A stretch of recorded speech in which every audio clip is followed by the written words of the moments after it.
Welcome to Audiobooks. I'm going to read out This Love That Feels Right by Ravinder Singh. Let's begin.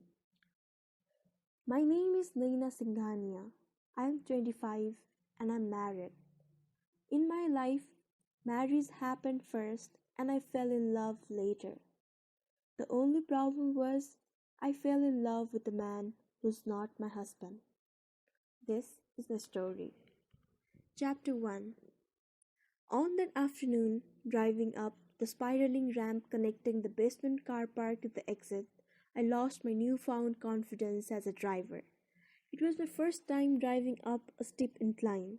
The problem was not so much with driving up, it was that I was stuck behind a car which had abruptly stopped.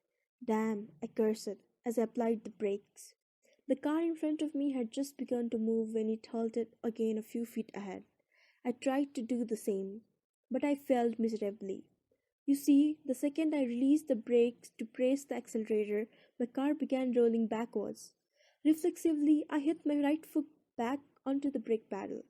The vehicle immediately came to rest. Phew. I realized this was going to be tricky. You need to be quick with this whole shifting from the brake to the accelerator thing, I told myself. I took a deep breath and went for it again. The second attempt was unlike the first. The first had been better.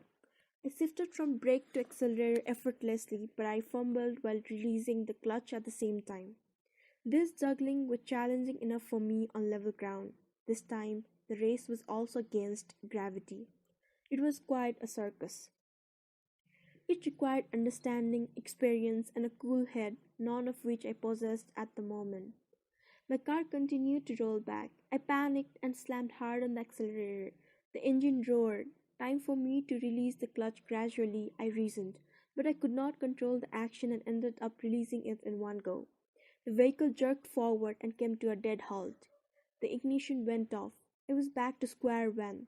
No, actually, I had rolled back and was further down from square one. The next second, I looked into the rearview mirror and my fears came true. Another car had just arrived right behind mine.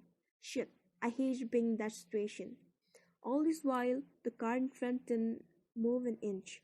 It must have been waiting for other vehicles to move, stuck at a turn in a ramp.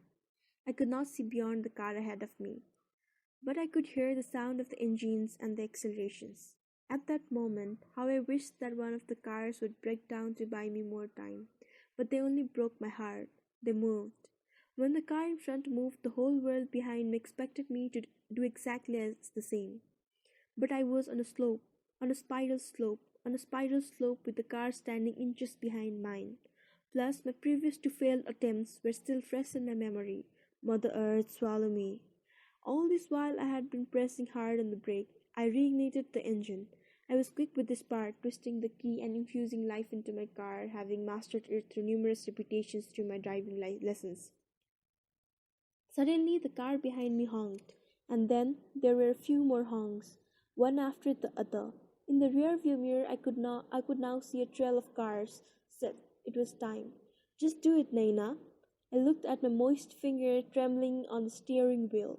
Sweat beads appeared and rolled down behind my right ear. I swallowed the lump that formed at the back of my throat. I felt sick. I wanted this to be over as soon as possible. I have to do it. I have to do it. I psyched myself. And then to my car. Okay, clutch done. Now first gear. Okay now. Mata Rani Bachalena, it's now all up to you, goddess. And then I let go. 2 seconds later, I felt the thud. The front of the car behind me was dented, its number plate bent, and guess what? It had a temporary number on it, and its white, pearl finished body was glowing under the ramp lights. Even the goddess had not saved me. What? You rolled back into a brand new car? Manvika appeared to be shocked before she burst into laughter. She was thoroughly amused listening to my ordeal from the day before. I wasn't sure if she was laughing at the situation or at me. I had become quiet, and when she saw my sad face, she stopped. Oh, sweetheart, I was just imagining the whole scene, she said, still grinning and trying to control her laughter as she adjusted the edge of the towel she was wrapped in. The two of us were in the steam room. I noticed how comfortably she had called me sweetheart, given that we had only got introduced to each other an hour back in the basement of the mall.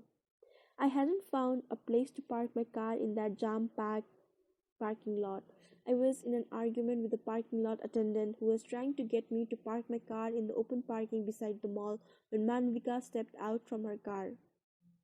She had arrived just ahead of me and taken the last available slot, I suppose. Hi, she said from a distance and walked towards us. The guard made a face when he spotted her. Perhaps she was a regular in the mall. I instantly recognized her, even though it was the first time I was seeing her in sportswear. Her stylishly permed hair, which was thick, black, and short, accentuated her oval face. It helped me recall who she was. She didn't look as tall as she appeared on the TV screen. I guess her sports shoes made the difference. She would be in stilettos in her soul. Yet, if not 5 feet 10 inches, she must have been around 5 feet 6 inches, at least an inch taller than me. But she possessed a fit body with just the right bust, something her business formals enveloped nicely. Either you free up those reserved slots, she said, pointing her fingers at the space right next to the elevators, demarked by temporary barriers, denoting they were reserved for some exclusive guests in the mall, or let me speak to your boss so that I can complain to him about how the parking for differently able people is being misused by some of the regular visitors with your help. She now pointed at the space beside the elevators, where there would be a wheelchair sign, which was no longer visible. I watched how, in a matter of seconds, the attendant's face had turned pale. For a moment, he was at a loss of words. His tone changed to worry, and he immediately offered to help me find a slot. Manvika had nailed it. She smiled at me. I wanted to tell her that I knew her, but right then my first priority was to park my car. Thank you so much, I said, and followed the guard. Moments later, as I was waiting at a gym's reception area for a salesperson to attend to me, I bumped into her again. Earlier, her attire had already made me guess that she might be heading for this gym. Hey, you found a spot. I happily nodded and asked, You are Manvika Thakral, right?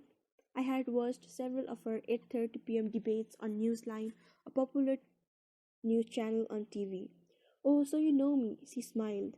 I introduced myself and we spoke briefly as she was about to start her workout. But then she suggested that perhaps we should catch up later after our workout. Even though she had said it casually, I felt obliged to meet her for what she had done for me back in the parking lot, and as it happened, we landed up together in the steam room and started talking. She was in no hurry, and I had a lot of time.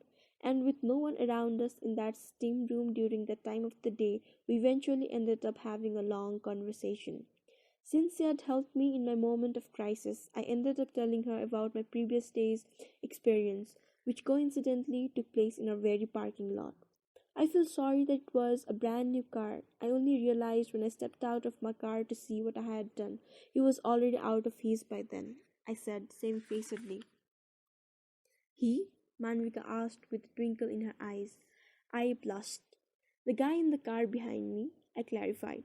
Forget what you're thinking. I was petrified and I had to keep apologizing even before I could say anything. Okay, then did he abuse you? She asked concerned. Nope, surprisingly he didn't. He was very calm. Really, that's odd, Manvika said with disbelief in her voice. Yes, in fact, not only did he not shout at me, but when he found out my problem, he offered to drive my car up the ramp from where I took over. What? By now, I could barely see Manvika because of the thick steam between us. You lucky, beautiful girl, she teased. I blushed again. I knew the point she was trying to make. On the one hand, she made me feel good about myself, but on the other hand, I didn't agree with the logic with which she was trying to connect the dots. At first, I thought I would let it pass because we didn't know each other very well, but then I thought otherwise. He didn't have a choice, I blurted out. What was he like? Um, Tall, about 6 feet, well built. He wore a cap matching his red slim fit t-shirt along with a pair of straight fit denims and sneakers, I guess. Yeah, he was dressed casually but smartly. It's just that I found his wearing the cap a bit strange. Not sure if the trend of wearing caps is still on. I told her what I could recall of the stranger. I wouldn't find that strange as long as it goes with the attire. In fact, my trainer wears a cap too. But tell me this, he wasn't upset at all? I mean, this was his brand new car, right? Clearly, she could not rationalize his reaction. Oh, he was. I could see disappointment on his face, but then he didn't lose his cool. That was quite amazing of him. At the spot where he left my car and handed over the keys to me, I even offered to get his car fixed, I replied. Manvika quickly asked, and what did he say then? He said he would claim the insurance. My answer made him think. Such a gentleman you drove your car into. She chuckled and clapped, stirring the stem between the two of us. I felt guilty. I am, even now. I wish I could have done something for the damage I did to his car and the hassle he must have gone through because of me. Come on, Naina. It's okay. You apologized and you offered to get the car fixed. What more could you have done? I shied, but he did not take the help I had offered, so I still felt guilty. Neither of us said anything for a while.